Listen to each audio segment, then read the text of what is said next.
Agora, o tema dessa palestra é a verdade no discernimento. Estava conversando com as minhas amigas aqui, né, sobre o número que está aparecendo aqui. Depois eu entendi, claro, é hora e tal, e não é de trás para frente, né? Porque às vezes quando vai acabar o tempo, né, vai de trás para frente. E eu já tive uma experiência, gente, de estar num lugar para fazer uma palestra usando tablet. Lá em casa os tablets, as crianças que usam mais, né? E eles têm um programa com limite de tempo, vários limites, né? E aí deu 9 da noite, ele deu uma mensagem assim: o seu tempo acabou. E eu, não acabou. Eu estou aqui falando a palestra. E tentei tirar o programa, e ele é bom mesmo, porque nem eu consegui abrir o tablet de novo. Então, quando eu vi aqui esse número, eu falei, gente, vai acabar o tempo. Não é. Então, explicando aí minha experiência já do passado aí. A verdade no discernimento. Então, discernir é tomar decisões sábias, tendo como ponto de partida a verdade sobre Deus.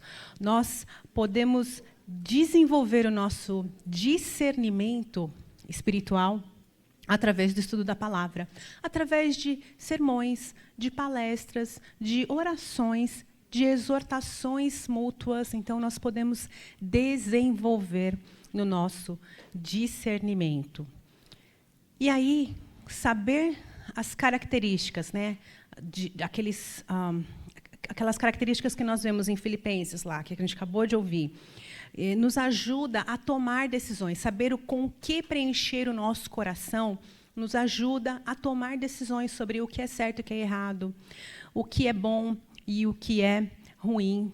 E o discernimento, gente, ele não vem fácil, tá? Ele precisa de treino, ele precisa de disposição, e ele precisa de prática. Disposição não é, acordei disposta hoje para discernir as coisas. Não, é disposição, você realmente fazer as coisas. Disposição não é um sentimento, é uma ação. Eu lembro muito do exemplo de Jonas, que se dispôs a ir para o lado errado. Então, não foi só um sentimento, foi uma ação. Mas o alimento sólido é para os adultos, para aqueles que, pela prática, têm as suas faculdades exercitadas para discernir não somente o bem, mas também o mal. Assim como uma criança que aprende, que precisa aprender desde cedo o que põe na boca e o que não pode pôr na boca, a gente precisa aprender o que colocar no nosso pensamento, o que tirar, né, e o que não colocar. A gente precisa, então, discernir com o que nós vamos preencher o nosso coração.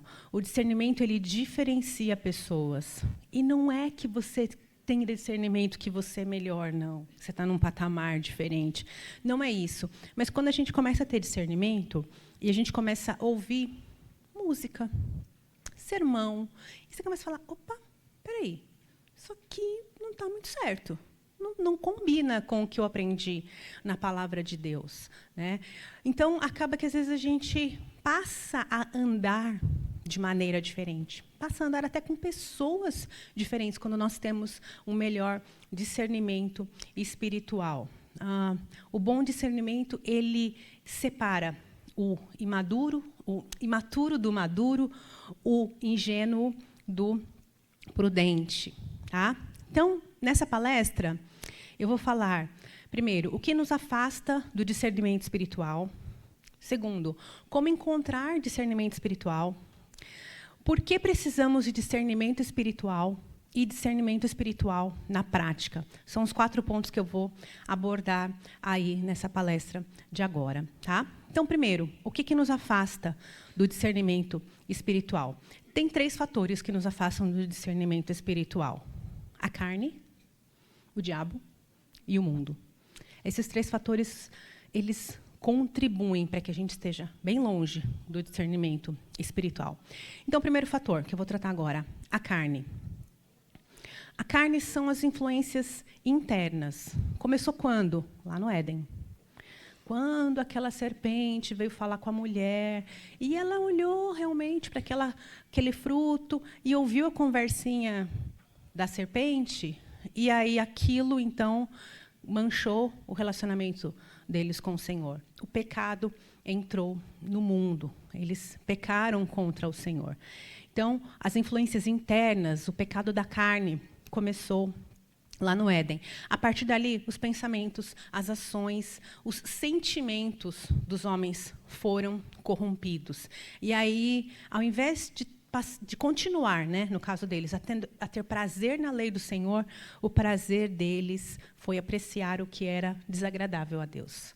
Era fazer o que eles sentiam no coração. E isso não muda, né?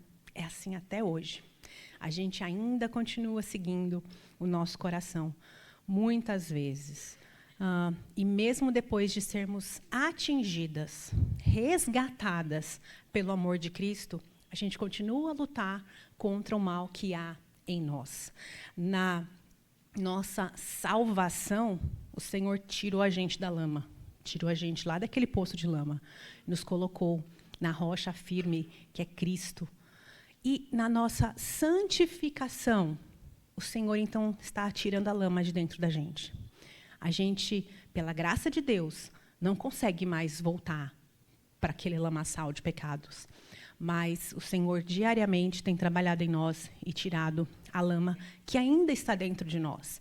Então, nós continuamos a lutar com o mal que ainda está em nós, apesar de já sermos resgatadas, apesar de já termos o Espírito Santo habitando em nós, a gente continua nossa luta, e a nossa carne labuta contra nós, labuta contra o espiritual. Né? O nosso coração corrupto geralmente nos engana. E mesmo depois de aprendermos isso, a gente continua caindo nas mesmas ciladas do nosso coração.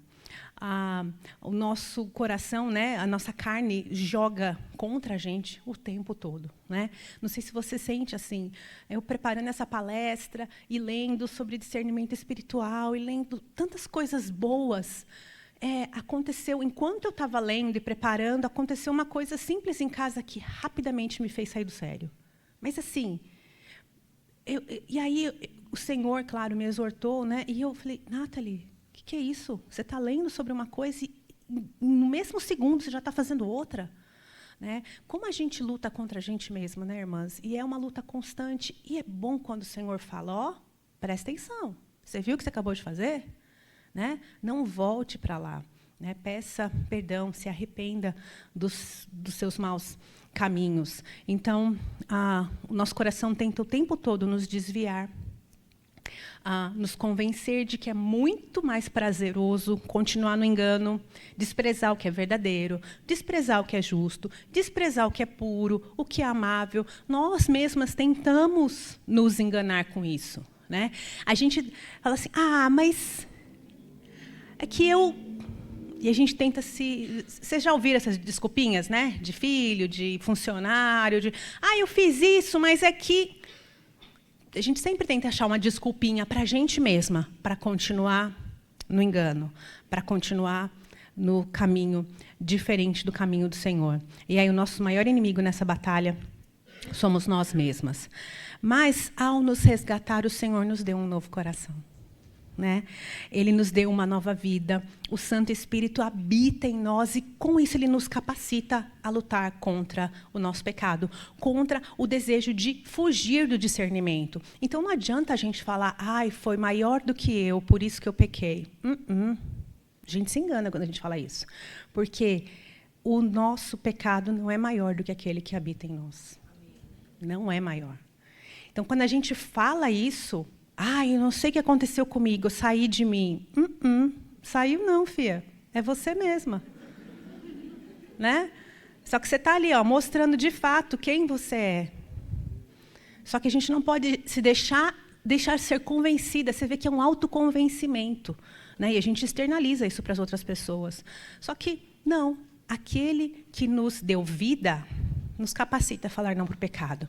Gente, se o Senhor tirou a gente das trevas, da morte, para a luz, para a vida eterna, você acha que Ele não vai capacitar a falar não para o pecado diário? Lembra que eu falei de tomar posse? O mais difícil, o impossível, Ele já fez por nós. E aí a gente fica aqui, não consigo. Consegue. É fácil? Não é. Mas não é impossível, porque o Senhor nos capacita. Ele já venceu essa batalha por nós. E a cada dia nós estamos sendo transformadas, conformadas à imagem do nosso Salvador, para que essas influências da carne, do nosso próprio coração, não nos assaltem, não roubem a nossa sabedoria e o nosso desejo, então, por mudança. O outro, que é uma outra influência, né? Da dificuldade do nosso discernimento, que dificulta o nosso discernimento, é o diabo, o inimigo. Além dos desafios internos, a gente ainda tem os desafios externos também, né? E as milícias do mal, as forças espirituais do mal que nos assolam, e isso é real. A gente não está aqui falando para assustar, para fazer batalha espiritual, não é nada disso, assim, não quero fazer, né, terrorismo. Mas a gente não pode menosprezar que, sim, existe um inimigo. E ele está aqui, rondando, procurando quem que ele pode assaltar. E nós precisamos, então, ficar vigilantes. Ele vive procurando por aqueles que podem cair nas suas presas, nas suas armadilhas, nas suas mentiras e abandonar o Senhor. E ele mente, gente, não é de hoje, não. É desde o Éden. Desde muito tempo. Né? Ele mente, ele engana, ele faz falsas promessas e ele leva os seus seguidores para a morte. Porque ele promete um monte de coisa e não entrega nada. Tudo que ele promete é mentira. O seu objetivo é plantar a semente da mentira, para que o nosso discernimento enfraqueça. Tá? Satanás nos distrai com conversas agradáveis, que nos levam para longe de Deus, sabe? As piadinhas deles são engraçadas, né? As resenhas dos livros do inimigo são maravilhosas. Você lê a resenha e fala, gente, eu quero comprar esse livro, quero ler esse negócio, olha essa capa que maravilhosa, né? A moda de Satanás é atraente. Então você olha e você fala, quero me vestir assim, quero ser igual a esse aí. Só que tudo isso é mentiroso. Tudo isso nos leva a crer que a gente pode mais, né? A gente pode ser o que a gente quiser. Tudo parece nos dar a aparência de controle, de escolha, até que chega um momento que ele pergunta assim, então, foi isso mesmo que Deus disse, Foi assim que Deus falou? O que você acha? Deixa eu te fazer uma proposta. O que você acha de você se tornar o seu próprio Deus? Bom, né? Eu acho que é melhor você seguir aqui esse meu caminho, esse meu livro, essa minha história, né? Porque você não precisa mais ficar seguindo esse Deus aí retrógrado. Você pode ser o seu próprio Deus. E aí ele nos convence de que sim, é verdade. Eu posso ser o que eu quiser, então eu posso ser meu Deus. Eu sou a dona do meu coração, né? Mentira, a gente não pode. Mas bendito seja Deus, que não nos deixa sem uma proteção para lutar, que não nos abandona, que uma vez tirada do tremedal de lama, do lamaçal, ele nos segura e ele nos dá uma armadura forte, uma espada poderosa, para que a gente possa lutar contra as investidas do diabo. Efésios 6, de 13 a 18, fala assim, por isso, peguem toda a armadura de Deus para que vocês possam resistir no dia mau, depois de terem vencido tudo, permanecer inabaláveis. Portanto, fiquem firmes, cingindo-se com a verdade e vestindo-se com a couraça da justiça. Tenham seus pés calçados com a preparação do evangelho da paz, segurando sempre o escudo da fé, com o qual poderão apagar todos os dardos inflamados do maligno. Usem também o capacete da salvação e a espada do Espírito, que é a palavra de Deus. Orem em todo o tempo no Espírito, com todo tipo de oração e súplica, e para isto vigiem com toda perseverança e súplica por todos os santos. Quando alguns ouvem falar que essa luta não é contra a carne ou sangue, tem até medo, né? Fala, nossa, mas então tem espíritos aqui agora e tal. Tem gente que tem esses temores, assim. Mas não tem como a gente não se animar quando a gente lê isso daqui. Por quê? É uma armadura que o Senhor nos dá. Nos capacita a lutar fortes com a armadura que Ele nos providencia, né? Ele é ao nosso favor. Nós temos a verdade, nós temos a fé, a justiça, a salvação, a palavra de Deus que luta por nós. E nós temos o Santo Espírito a nos guiar. Preparadas, então, dessa forma, com essa armadura que o Senhor prepara para a gente, nos disponibiliza, nos habilita, nós podemos enfrentar o inimigo. A gente pode enfrentar sem se desviar. Não porque nós somos fortes e poderosas e podemos ser o que a gente quiser, não. Porque o Senhor é que a luta por nós. E olha só, qual que é o objeto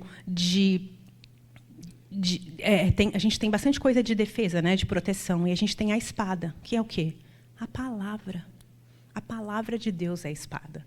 A palavra de Deus é a nossa espada, que então aflige o inimigo. Preparadas dessa forma, nós podemos enfrentar o inimigo com os nossos pés firmes em Cristo. Podemos combater as influências externas e buscar a Deus para proteção, a sua palavra para fonte de sabedoria. O outro ponto, o mundo.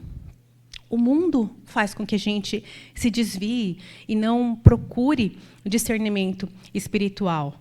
É a influência também externa a nós, né? E é um mundo caído, insistentemente contra o Senhor, né? Insistentemente oposto a Deus e que nos ataca também, né? Cultura e tudo mais. O nosso mundo é oposto ao Senhor e mesmo perseguindo e odiando o corpo de Cristo, né? Nós somos afligidas pelo mundo. A igreja é influenciada pelo mundo mesmo assim. Muitas coisas mundanas entram na igreja, mesmo a gente sabendo que o mundo é contra nós. A gente acaba pescando as coisas de lá e trazendo para cá, levando a igreja ao declínio muitas vezes. Tá? A gente precisa de uma cosmovisão cristã que diferencia o certo do errado através da palavra de Deus, através de princípios bíblicos, através da maneira como a gente é 100% guiado pela Bíblia. Então, dessa forma, a gente tem que olhar para as coisas, não com uma cosmovisão secular, mas com a cosmovisão da Bíblia, com os óculos, né, que a Bíblia nos dá para que a gente, então, enxergue as coisas e faça essa distinção. É certo? É errado? Qual que é o nosso padrão para certo ou errado? É a palavra de Deus. Então, a gente tem alguma coisa bem objetiva para falar se é pecaminoso ou não, né? Para isso, a gente precisa conhecer a palavra, meditar nela. Não tem como a gente conhecer a verdade se a gente não procura essa verdade. A gente precisa meditar na palavra de Deus. A gente sabe que ela é verdadeira, a gente precisa crer, né, nisso também, que ela é verdadeira, que ela é eterna. Ela é o quê? Ela é suficiente para nos ensinar, repreender, corrigir, educar na justiça, como diz lá em 2 Timóteo 3,16. Então, a gente precisa usar dessa espada, manejar bem essa espada para que a gente, então, possa entender o que é certo, o que é errado, como que a gente, então, rejeita o que é mundano, não deixa isso penetrar dentro da igreja, porque, às vezes, essas coisas mundanas, você fala, não, na minha igreja não, na minha casa não. Só que vem tão sutil, é igual água por baixo da porta, que vai, vazamento. Eu tive reforma no meu apartamento há pouco tempo atrás e tinha um vazamento que a gente não sabia que existia. Mas quando começaram a quebrar, a minha vizinha de baixo, o teto dela estourou inteiro, porque daí o vazamento realmente apareceu. Mas ele não existia antes? Existia. Só que vai lá, sorrateiro, sutil. E, às vezes, esse mundanismo vem por baixo da porta, como água, por dentro, né, da construção. E aí, quando a gente vê, a sua casa está caindo, cheia de água. Opa, espera aí que eu passei aqui alguma coisa. Não... gente... Precisamos conhecer e meditar na palavra. Nós não podemos sair do mundo, né? Nós estamos aqui nesse mundo, mas nós temos um intercessor que ora por nós constantemente. o nosso Senhor Jesus. João 17, na sua oração sacerdotal, ele fala, não peço que os tires do mundo, mas que os guardes do mal. A gente não está nessa batalha sozinha. A gente não está lutando sozinha. Nós temos um intercessor que nos habilita e que ora por nós. Ele continua em oração pelo seu povo. Como encontrar discernimento? Como que a gente descobre o que é certo e o que é errado? Será que é necessário, então, a gente testar os dois lados para descobrir o que é certo e errado? Tem gente que pensa que é assim, né? E como que eu vou saber o que é errado se eu nunca vi o errado, se eu nunca provei o errado? Então, eu só sei o certo. Claro que não, né? A gente não sabe só o certo. Mas, às vezes, as pessoas pensam isso. Falam, poxa, como que eu vou saber como que é o errado se eu nunca testei, se eu nunca provei? E aí é um mundanismo. A gente não precisa provar das coisas erradas para saber que elas são erradas. Se a palavra de Deus nos diz que elas são erradas, a gente tem que fazer o quê? Fugir delas. Não ficar andando ali na beirinha da piscina para ver se ela realmente tem água molhada. Né? A palavra de Deus é o nosso parâmetro para saber o que é certo, o que é errado. A gente não precisa, de fato, andar pelos caminhos de morte para saber qual é o destino final, para saber onde que é o resultado final disso. Conhecer a verdade para identificar a mentira. Sabe como é que um funcionário de banco detecta uma nota falsa? Olhando um monte de nota falsa? Não. Conhecendo a verdadeira. Eles vão mexer, eles vão tocar, tem a textura certa, tem a cor, tem a marca d'água, tem tudo. Então, eles vão ter muito contato com a nota verdadeira. E aí, quando vier uma falsa... É claro que hoje a gente tem máquinas para isso, né? Mais antigamente, que a gente realmente usava banco e tal, né? Era mais comum. Mas é tocando na nota falsa, tocando na nota verdadeira. Que daí, quando vem uma falsa, ele fala, opa, isso aqui está diferente.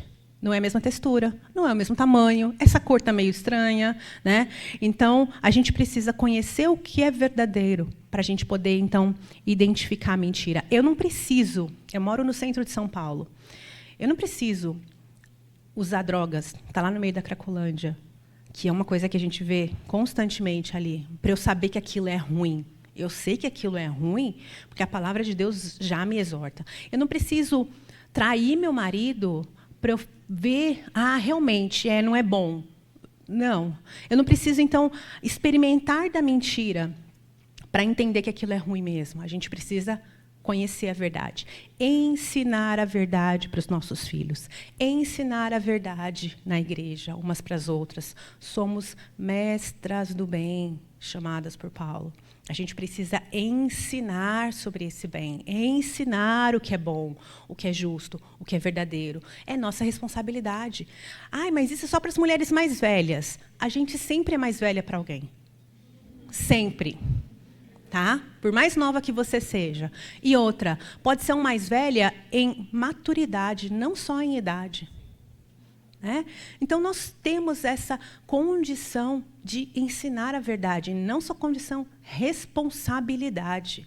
E até uma coisa que eu postei essa semana, o mundo aí fora grita as suas mentiras. E nós, que conhecemos a verdade, nos calamos. Mas eles gritam as mentiras deles. E nós nos calamos. A gente precisa, então, mudar isso. Proclamar a verdade do Senhor. Se nós conhecemos a verdade, a gente pode avistar de longe o que é mentira. Quando chegar essa nota falsa na sua mão. Examinem todas as coisas, retenham o que é bom, abstenham-se de toda forma de mal. 1 Tessalonicenses 5, 21 e 22. Quando Paulo escreve isso para eles, a igreja primitiva recebia vários pregadores itinerantes e tal, que visitavam as igrejas e pregavam. Então, Paulo exorta, fala, olha, examine, preste atenção, será que ele está falando de acordo com as doutrinas que já foram pregadas para vocês? De acordo com as verdades de Cristo? E, se não tiver, eles podem ser exortados, retenha o que é bom. Né? Deixe de lado o que é mal. Não guarde isso, abstenha-se do que é mal. Tá? Isso fazia com que eles tivessem os ouvidos mais atentos para aquela pregação que está sendo falada ali. prontos para identificar uma mentira, uma doutrina diferente do que eles já tinham conhecido, que tinha sido ensinado para eles. E ainda hoje a gente tem isso. A maioria das igrejas não tem tantos pregadores itinerantes, a gente tem os nossos pastores, os nossos presbíteros que nos servem, mas tem muita gente que prega a mentira, que prega ideias mundanas, que prega ideias legalistas, antibíblicas e que rondam os púlpitos das igrejas aí mundo afora. Tá? Então, Paulo não estava dando essas instruções à toa. Ele estava... Olha só o que é falado dessa igreja lá em Atos. Ora, estes de Bereia eram mais nobres do que os de Tessalônica, pois receberam a palavra com toda avidez, examinando as Escrituras todos os dias, para ver se as coisas eram de fato assim. Está lá em Atos 17:11. Então, quer dizer, os de Bereia estavam sendo bons exemplos. Olha, eles olham as Escrituras, né? A gente até usa, né? É um bereano, né? Porque tem alguém pregando, ele está lá conferindo. E isso tem que ser um exercício constante na nossa vida, sabe? Da gente procurar, checar. Porque, assim, nós somos falhos. Homens são falhos, mulheres são falhas. Eu sou falha, eu posso errar. Pode ser que eu tenha falado alguma coisa aqui errada, ou meio torta. E aí, vai ser bom se você puder vir e falar para mim, Nathalie, eu acho que aquilo que você falou não foi bem explicado, ou eu não entendo dessa forma na palavra de Deus. Olha aqui, vamos conferir juntas? Isso é o crescimento da igreja. E aí, quando alguém vem me falar isso, vai doer? Vai, porque a verdade dói. Mas ela liberta, ela ajuda, ela nos edifica, né? Principalmente a verdade falada em amor.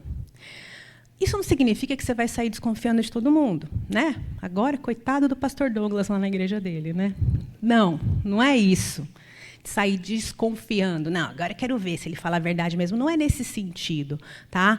Mas você tem que, sim, nós temos essa responsabilidade de ficarmos atentas ao que a gente escuta, de ficarmos com a orelha ligada ao que tem sido falado, ao que tem sido pregado, não só no púlpito, ao que tem sido falado para a gente em todos os lugares, né? Você tem o direito e o dever de discernir, de distinguir o bom do mal, o certo do errado.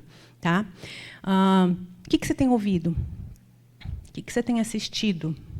Essas coisas combinam com a sua fé? Combinam com o que é verdadeiro, justo, puro, amável? Eu não falo só de música secular, não, tá? Tem muita música secular que, às vezes, é até melhor que música gospel. Mas eu falo de tudo no geral. O que a gente tem assistido? Com o que a gente tem preenchido a nossa mente? O que tem feito você sonhar durante o seu dia, que tem ali ficado no seu pensamento, vai e vem? Podcasts, seriados, filmes. Será que nós temos tido discernimento para falar, opa, isso aqui não é verdadeiro. Isso aqui não está sendo de boa fama. Vou desligar. Não vou assistir mais. Uma vez eu estava conversando com um jovem que assistiu uma série e até postou sobre ela, e falei, meu irmão, essa série é cheia de pornografia. E eu sei por quê. Porque a minha filha chegou em casa falando, mãe, eu quero assistir a série... Estou tentando, acho que é Bridgerton, né? Bridgerton, tá? Que os meus amigos na escola falaram, não sei o quê. Eu falei, tá bom, vamos assistir. Sentei, era, sei lá, ela tinha 15 anos e acho que o negócio era para 16 anos, uma coisa assim. Sentei com ela, 3 minutos. 3 minutos levou para a primeira cena de sexo. Tá? E aí eu falei, para. Só que o que você vê, você não consegue desver. É muito difícil. Então, eu me senti muito culpada por aqueles 3 minutos, né? Quando chegou lá nos 3 minutos. E aí eu vi esse jovem falando, é um moço bastante influente. Eu falei, meu irmão, esse seriado não é bom. Você está incentivando outros a assistirem. O que você faz com as cenas de pornografia? Ele falou, eu pulo. Eu falei, tá. Mas aí, para chegar lá, você tem que assistir um pouquinho para você conseguir pular. Não é que você sabe, a partir, pausa, e aí fala para você. Não. Para você saber, você tem que chegar lá. Né? Então, será que a gente tem assistido falando, eu pulo? Isso daí não é nada, não. E a gente vai contaminando o nosso olhar com isso? tornando a nossa mente cauterizada para as mentiras, para que elas se tornem bobinhas, como se fossem verdades? Será que a gente tem manchado o nosso coração com isso? Essas coisas nos levam para caminhos de morte, né? Caminhos longe do Senhor. Será que a gente para ou a gente testa mais um pouco para ver se é ruim mesmo? Se a gente vai e fala, deixa eu ver se é ruim mesmo. Né? E aí você vai até o final, e aí ou você se arrepende, que foi o meu caso com esses 3 minutos lá do Bridgerton, ou você fala, nossa, deixa eu ver o 2. Né? Será que continua ruim mesmo? Né? E aí você continua afundando mais na mentira. E é mais fácil de acontecer isso do que a gente pensa. Eu gosto muito do Michael Bublé, cantor. Ouço músicas dele e tal, e eu gosto porque tem um estilo de banda e tudo mais que eu gosto bastante. Ele é bastante influenciado pelo Frank Sinatra e tal. E aí um dia, já tem muitos anos, tá? Eu estava em casa ouvindo CD, era CD ainda, nem tinha Spotify. E aí, eu ouvindo lá o Michael Bublé, minha filha mais velha, acho que ela tinha uns 7, 8 anos, falou assim, mãe, você está ouvindo o que ele falou? E assim, essa música, por que você não deixa eu ouvir não sei o que lá, mas você está ouvindo essa música? Aí eu fiquei assim com a cara no chão, né? Aquele esfregão da filha de 8 anos, assim. Eu falei, verdade, filha. Por quê? A música, até uma regravação, é Me and Mrs. Jones, que ele conta a história, que ele encontra uma moça num café todos os dias, a tal hora, não sei o quê, nananana, só que ela é casada. E eles se encontram todos os dias. E ela entende, né, inglês, então ela falou, mãe, está errado. Por que você pode ouvir essa música e eu não posso ouvir? Eu não lembro alguma coisa lá que eu tinha proibido ela de assistir ou ouvir. Eu falei, está certa, filha. Então, isso acontece com muito mais frequência do que a gente pensa. Né? E dessa vez eu fui envergonhada e exortada pela minha própria filha. O Espírito Santo, né, usou a minha filha, na época, para me exortar, para me alertar. Falar, poxa, é verdade. E aí eu estava ouvindo essa música em casa. Né? Não era conivente, coerente com a fé. E isso é vergonhoso. E a gente precisa, então, mudar, prestar mais atenção, ter esse discernimento para falar, ok, eu até gosto, mas é sábio eu continuar ouvindo isso? É coerente com a minha fé? Se não é, é melhor abandonar, porque isso não vai me levar para mais próximo do Senhor. Examine tudo, né? No versículo lá que a gente leu. Opa! Esse aqui, examinem todas as coisas. Examine tudo.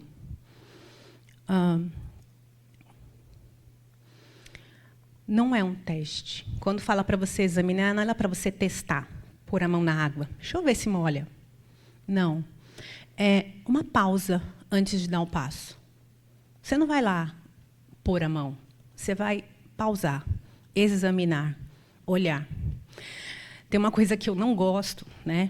É de abrir gaveta de talher para procurar aqueles talheres grandes e você fica lá. Eu odeio aquele som. Então, o que eu faço quando eu abro a gaveta? Eu abro e eu olho.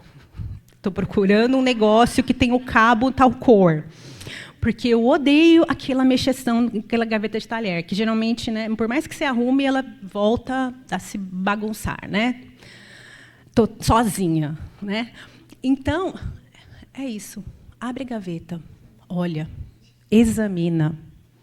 Né? Examinar não é o mesmo que testar, é comparar com a verdade da Bíblia. Discernir é distinguir, perceber claramente o que é certo e errado, o que agrada ao Senhor ou o que não agrada de acordo com a palavra de Deus, não de acordo com o nosso pensamento. Tá? Diante disso, o que for agradável, então, fica. Deve ser retido. Você guarda. É um privilégio e um dever de todo crente. Discernir, distinguir o certo do errado. A pregação da palavra, ela é muito valiosa para exortar, para consolar, para nos fazer crescer em graça, conhecimento, verdade. Mas ela precisa ser avaliada muitas vezes. Né? Será que tudo o que eu tenho ouvido tem sido saudável?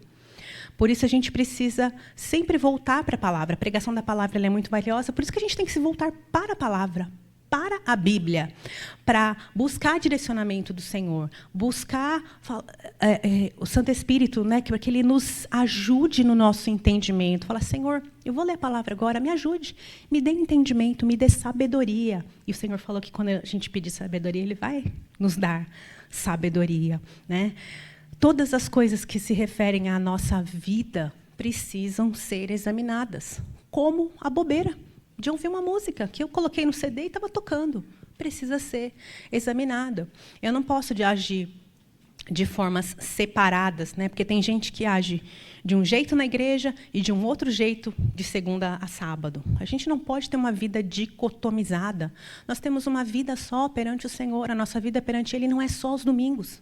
É todo dia, em todo o tempo. A gente não tem gavetinhas separadas. Então, eu me porto desse jeito na igreja, eu me porto desse outro jeito na faculdade, e desse outro jeito aqui, no meu trabalho, na escola. Não, nós vivemos uma vida completa diante do Senhor. E aí, a nossa cosmovisão, então, precisa permear todas essas gavetas da nossa vida, todos os aspectos da nossa vida. Tudo tem que passar pelo crivo dos princípios bíblicos. A segunda parte do verso, no outro verso, na verdade, né? Abstenham-se de toda forma de mal. Fique longe do que não deve ser retido. Fique longe do que é mentiroso, do que é impuro, do que é injusto, do que é desonroso. Não continue a dar ouvido às falsas doutrinas. Fique longe, se afaste, rejeite o que é errado, evite o que é mal. Cuidado com a aparência do mal, sabe? Isso é uma coisa que a gente precisa tomar bastante cuidado com a visão que as pessoas têm lá, a boa fama, né? A visão que as pessoas têm do que a gente está fazendo, do que a gente está falando. Por mais que a gente, às vezes, né, venha com a desculpinha de que Deus conhece meu coração e tal, Deus sabe, mas como que isso tem sido mostrado para as outras pessoas? Como que esse seu coração, que então é tão piedoso diante de Deus, né, tem sido revelado para as outras pessoas? Se só Deus vê isso, ninguém mais vê, tem algum problema, né, filha? Tem algum problema. Então, cuidado com a aparência do mal. Lá em casa, por exemplo, a gente não tem um escritório para trabalhar. Então, eles estudam nos quartos, né, que tem as mesinhas, ou na sala. Então, nos quartos, os computadores estão sempre voltados para a porta. Na sala, eu falo, senta aqui. Não, mãe, mas é que eu estou vendo. O que você está fazendo? Porque, às vezes, assim, está lá, e aí eu vejo um sorrisinho. Eu falo, está fazendo lição, dando risada. A mãe desconfiada já, né? O que você está assistindo aí? Não, é um vídeo que o professor mandou, que não sei o quê e tal. Vira para cá, vira para frente, não vai para aquela cadeira que fica virada para o fundo. Vira o computador para cá. Não, mas eu estou falando a verdade. Ok, então não dê aparência do mal. Vira para cá. Tá bom, pode assistir um vídeo e tal. Vira para cá. Né?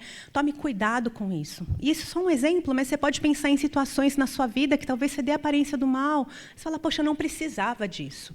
Não precisava que, né, as outras pessoas pensassem mal de mim por uma coisa que eu não estava fazendo errada. Desenvolver na prática do discernimento nos protege, sabe? Nos afasta do que é errado, nos protege do que é vergonhoso e nos aproxima do que é verdadeiro, do que é louvável, do que é bom. Então, a prática do discernimento nos ajuda. Parece que ela pode ser escravizadora, se você ficar pensando, nossa, então vou ter que examinar tudo e tal, mas, olha, na verdade, ela é libertadora, né? Ela não é escravizadora. Por que a gente precisa de discernimento espiritual? Porque o discernimento espiritual nos leva à verdade. Quem é verdade? Deus é verdade. O pastor, acho que ele não é pastor, Tim Challies, acho que ele é só um escritor. Ele falou assim, Deus é a verdade. Conhecer a Deus e conhecer a verdade são coisas inseparáveis. Se desejarmos conhecer a verdade, devemos conhecer a Deus. Se conhecemos a Deus, também conheceremos a verdade. A fonte da verdade é Deus. Nós o conhecemos através da sua palavra, que é a sua revelação. Tudo que Jesus ensinou foi verdadeiro. Ele mesmo se chamou de o caminho, a verdade e a vida, está lá em João 14, 6. Contrário ao que essa era pós-moderna diz, que cada um pode ter sua verdade, a verdade é subjetiva e tal, o que é bom ou ruim é subjetivo. Não é. É objetivo. E a gente tem como provar isso na palavra de Deus. Existe um padrão baseado na Bíblia. A Bíblia é o nosso padrão, é a nossa regra de fé e prática, né? Agora, a sociedade que fala que o certo, o errado, cada um tem o seu, eles sempre mudam de ideia. Então, o que era certo há uns anos atrás pode ter mudado hoje, ou o que era errado, né? Pior ainda, hoje está certo. Então, se há um tempo atrás era abominável um homem entrar num banheiro feminino, hoje, imagina, como que você não vai deixar ele entrar? Como que não pode? Ele não é um homem, não se sente um homem, é uma mulher, pode entrar onde quiser. Isso, assim, há poucos anos atrás, era algo abominável, mas vai devagarinho. A água por baixo da porta, você não percebe? Vai entrando, permeando partes da nossa vida, e a gente precisa se atentar, cuidar. As opiniões da sociedade mudam, porém, a palavra de Deus é eterna. Ela é imutável. Por isso que a gente tem que ir para ela. Por isso que ela é a nossa prova do que é verdade, do que é justo, do que é bom, do que é certo, do que é errado. É a palavra do Senhor, porque ela não muda, como o nosso Deus não muda. E para mim, saber que eu tenho um pai que não muda de opinião, que não muda de humor, isso para mim é tão confortante. Eu tenho um pai, meu pai terreno é bem pacífico, ele é bem tranquilo e tal, quase assim, nunca tive grandes argumentos com ele. Mas eu sei que tem gente que tem pai, que tem mãe, que é bem difícil, que você não sabe como que a pessoa vai acordar naquele dia. Ou você tem um marido que é assim, ou, enfim, outra pessoa na sua família, que você não sabe como que a pessoa vai acordar naquele dia. Você tem que lidar com isso, ou você é assim, né? Pio. Não sabe como que acorda naquele dia. E aí os outros é que tem que ficar lidando com você, com o seu humor que muda todos os dias. Deus não muda. Ele não muda. Ele não vai acordar um dia de mau humor, sabe, e vai te dar uma bronca por nada. Não, ele é o mesmo. Ontem, hoje e sempre, nosso Senhor é o mesmo. E a gente, então, precisa se lembrar disso para falar, poxa, se ele não muda, se as verdades do Senhor não mudam, a gente tem um parâmetro. A gente tem que saber o que é certo e o que é errado. Eu tenho um caminho por onde andar, que eu sei que aquele caminho do Senhor não vai mudar. As regras do jogo não vão mudar durante o jogo. Vão continuar as mesmas, né?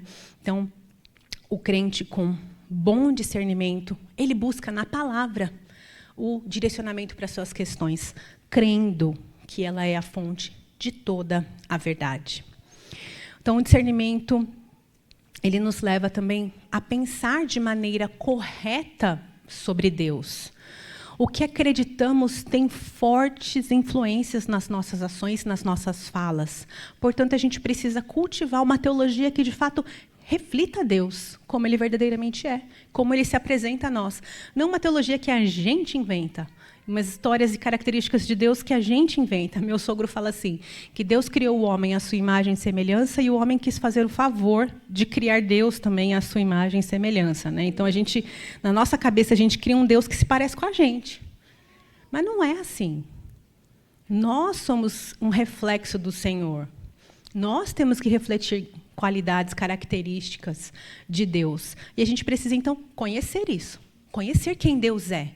O que Ele é? Quais são suas características? O que Ele nos ordena na sua palavra? Isso nos ajuda, então, a ter um relacionamento mais próximo com Deus. A gente só se relaciona bem, a gente ama quem a gente conhece. Tem muitas de vocês aqui que eu posso ter um carinho, porque está aqui na conferência, porque a gente pode tirar uma foto junta, pode falar um oi, tudo bem e tal. Mas as pessoas que a gente conhece mais de perto, que você sabe da vida dela, das dificuldades que ela passa, que vocês oram juntos, são as pessoas que você mais ama, né? E aí a gente precisa então conhecer o nosso Deus, saber quem Ele é, o que Ele fez por nós, para que a gente então consiga amá-lo de maneira adequada, amá-lo e ter um relacionamento íntimo com esse Deus. E aí isso Então, nos ajuda a conhecer os atributos de Deus, nos ajuda a distinguir o que é certo e o que é verdadeiro ou falso em relação aos atributos e obras de Deus. Deus não é moldável ao nosso gosto. Como eu disse, a gente não pode fazer Deus a nossa imagem e semelhança, né? Ele não é um Papai Noel que vem nos dar presente no final do ano porque você foi uma boa menina. Não é assim que funciona. Então, quando a gente conhece, sabe quem é Deus, a gente consegue ensinar isso para os nossos filhos. Falar para eles, olha, o que é agradável perante o Senhor, e não ficar só com aquela, o Deus não gosta disso, o Papai do Céu está triste com você. Essa teologia que a gente barateia para os nossos filhos, não ensinando para eles de verdade quem é o Senhor. O Senhor se entristece com os nossos erros? Sim, só que às vezes a gente trata Deus como um Papai Noel e ensina isso para as crianças. Ele não é um relojoeiro que deu corda no mundo e soltou, e agora a gente está aqui fazendo o que a gente quer. Não, ele continua no seu santo trono, regendo todas as coisas nesse mundo. Deus não é um déspota, que muita gente fala, daí até essa frase aqui, ó, Deus quer a sua felicidade. Imagina, Deus não é esse Deus aí que a Bíblia fala, não. Deus quer a sua felicidade, sabe? E aí, quando a gente ouve uma coisa assim, e a gente tem discernimento, e a gente conhece quem é Deus, a gente pode falar, não é bem assim. Sabe? Porque a gente, então, pode refutar essa ideia, principalmente se essa tal felicidade for às custas de pecado, de traição. Imagina, Deus não quer, irmã, que você fique com esse homem aí, que não te valoriza. Deus não quer. Deus quer a sua felicidade, que você tem que voar, né? Como é que a gente vê? Foguete não tem ré.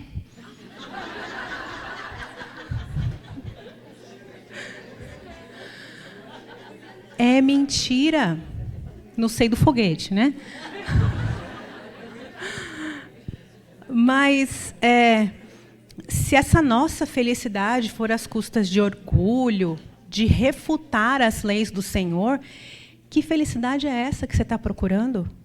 Onde que você está se baseando para ser feliz?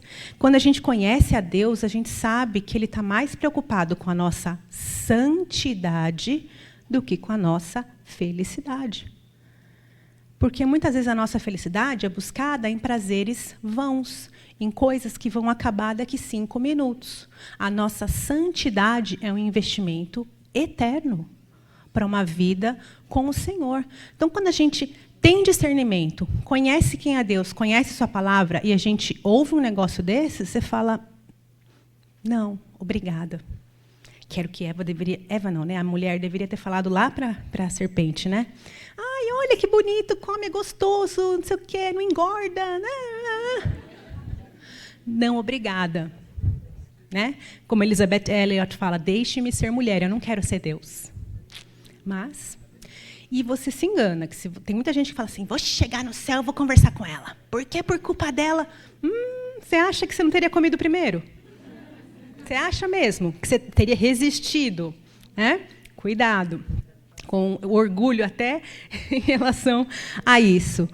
Quando nós nos agradamos do Senhor, sabemos quais são as suas vontades, nós temos satisfação e alegria verdadeira nele.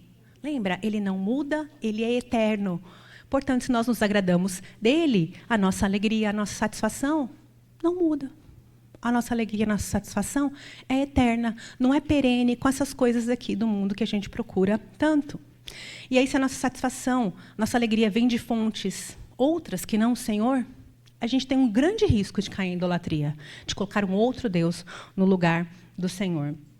O discernimento espiritual ele nos protege das ideias errôneas sobre nós e sobre o nosso Deus. Nos protege de nos afastarmos de Deus. 4º ponto, discernimento na prática. Aí eu vou dar 7 pontos aí, não são exaustivos, tá? Mas são 7 ideias de como que você pode, então, desenvolver o discernimento na prática. Primeiro, tenha certeza do que foi dito. Quando você está numa palestra, quando você está na igreja, você ouviu um negócio que estranho? Será que foi isso? Nossa! Então, anote, né? Nessa prática de anotar ou de prestar bastante atenção. E aí, se ouviu uma ideia estranha, vai lá, tenha certeza do que foi dito. Pastor, o senhor falou isso, isso e isso, eu me entendi errado?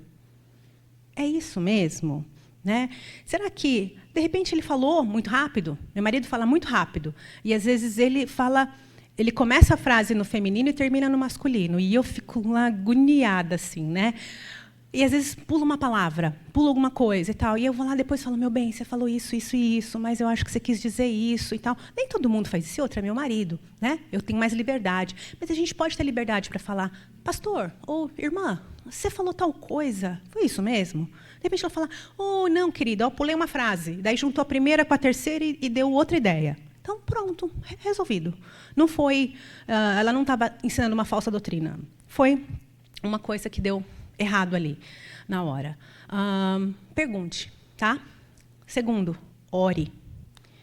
Peça iluminação do Santo Espírito. Toda vez que você está num lugar para ouvir alguma coisa, que você está em casa, ouvindo uma palestra, um podcast, uma aula, peça iluminação. Senhor, me ajude, para que essas palavras realmente eu entenda, para que elas sejam frutíferas no meu coração. Reconheça que você depende de Deus para entender, para discernir, para aprender.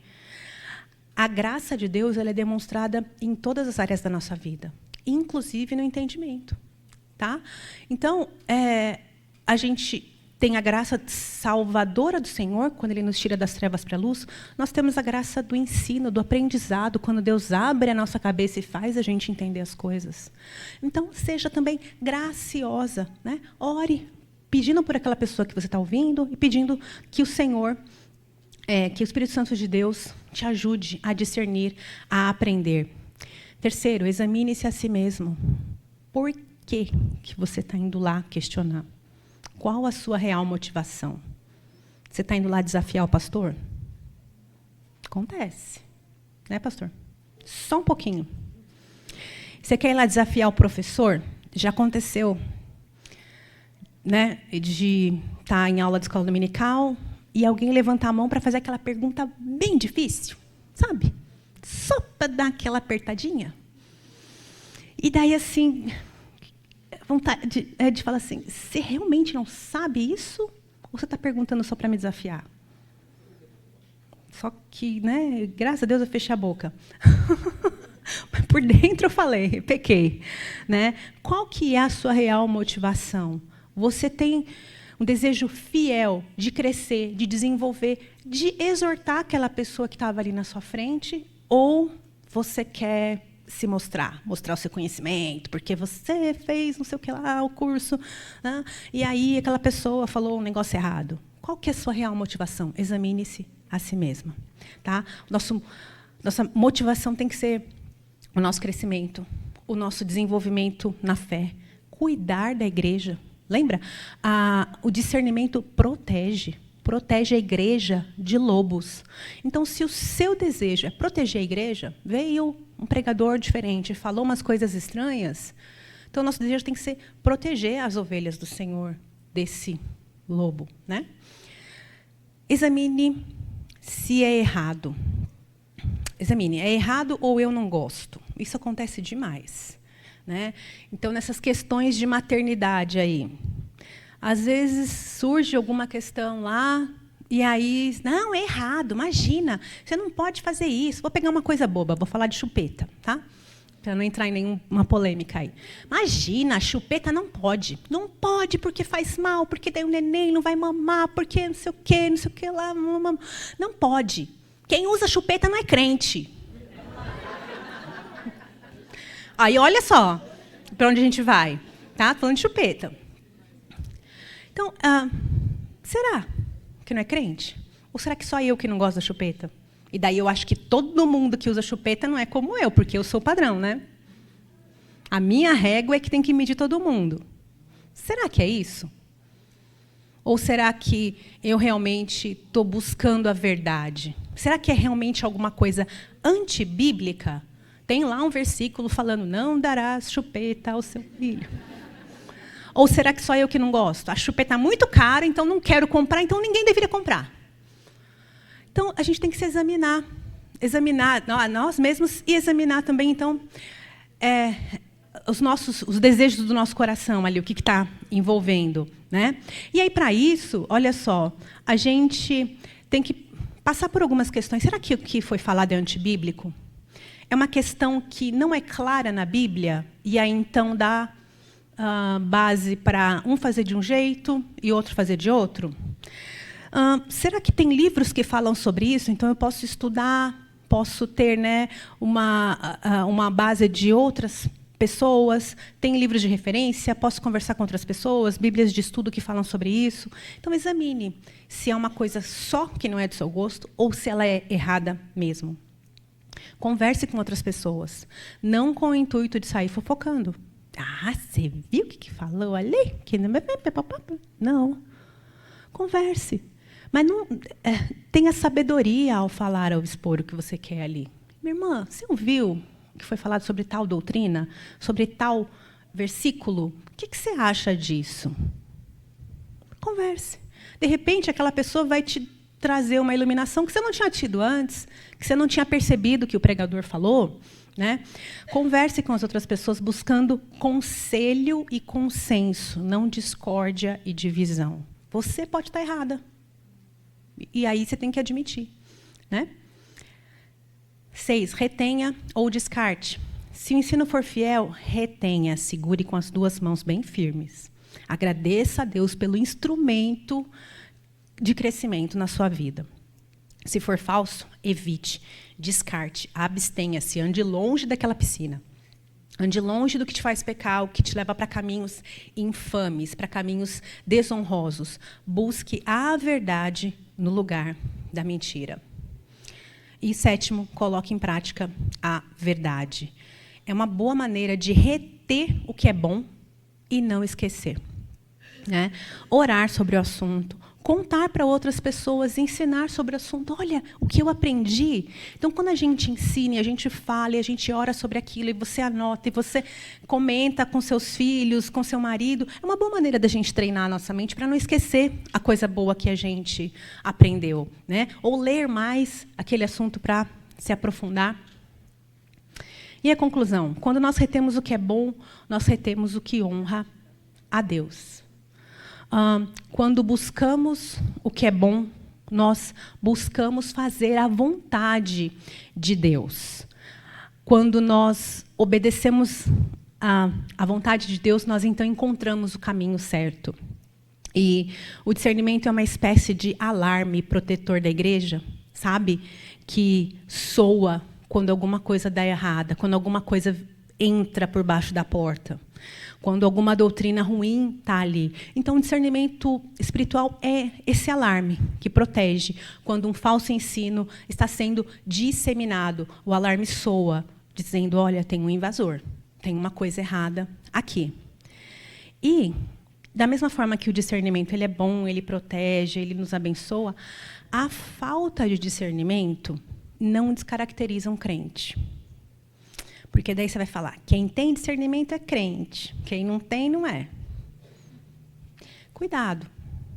Né? Vocês estão aqui no grupo do não é. Cuidado, porque daí você está usando, né, do seu bom discernimento para dizer, é crente, não é. Está errado. Né? É claro que nós vemos frutos, né? A árvore mostra os seus frutos, mas a gente não pode, então, falar não é crente porque não tem bom discernimento. Não é isso que vai descaracterizar uma pessoa, tá, na fé. Pode fazer o quê com ele, a falta de discernimento? Pode tornar essa pessoa frágil. Essa pessoa vai cambalear, vai tropecar a vida inteira. Mas não quer dizer que não é crente. Pode ser um crente mais fraco, mais frágil na fé. E aí você...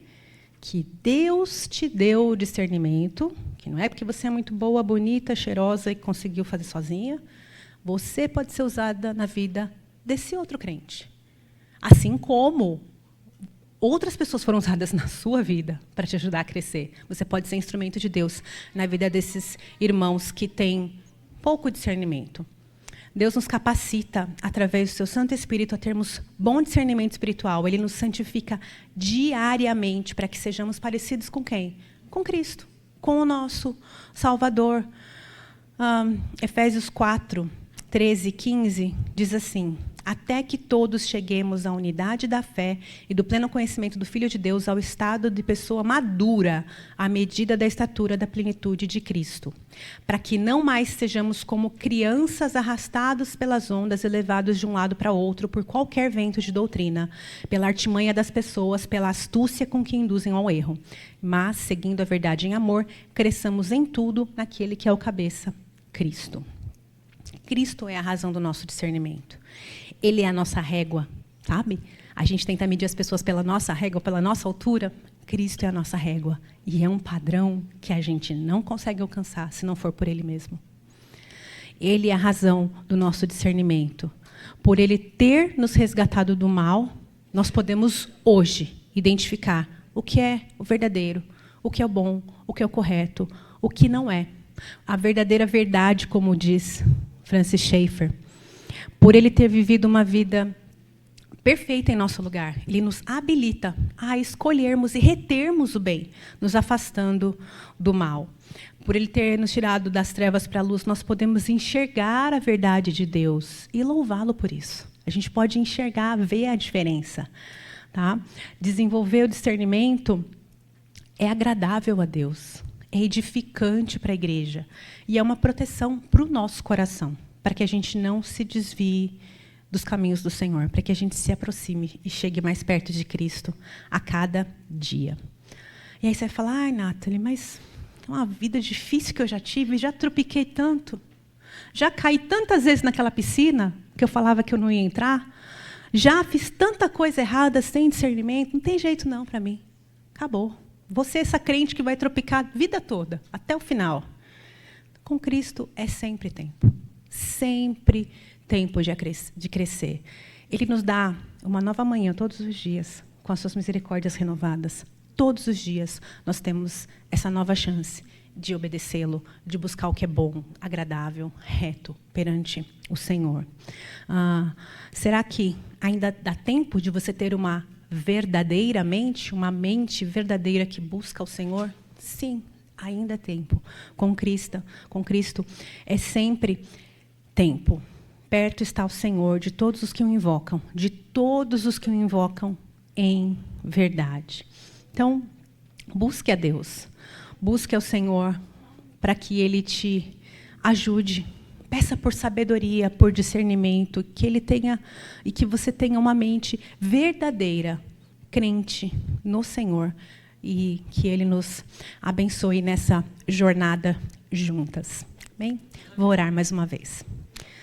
Senhor, obrigada porque a Tua palavra ela é afiada, ela nos exorta, ela também nos conforta, nos consola, nos dá ânimo, esperança. Obrigada, Deus, porque o Senhor não nos deixou nos nossos pecados, porque o Senhor nos tirou das trevas. E agora pedimos que o Senhor nos ajude a termos coragem para obedecer ao Senhor e buscar a verdade. A termos coragem de buscarmos desenvolver no discernimento espiritual e que isso seja um fator que vai mudar a nossa ótica, vai mudar a nossa vida, vai nos proteger do mal, para que também possamos ser bênção nas igrejas onde estamos, bênção nas nossas famílias. Que o Senhor nos ajude, ó Pai, porque sem o Senhor nós não conseguimos. Em nome de Cristo que nós oramos. Amém.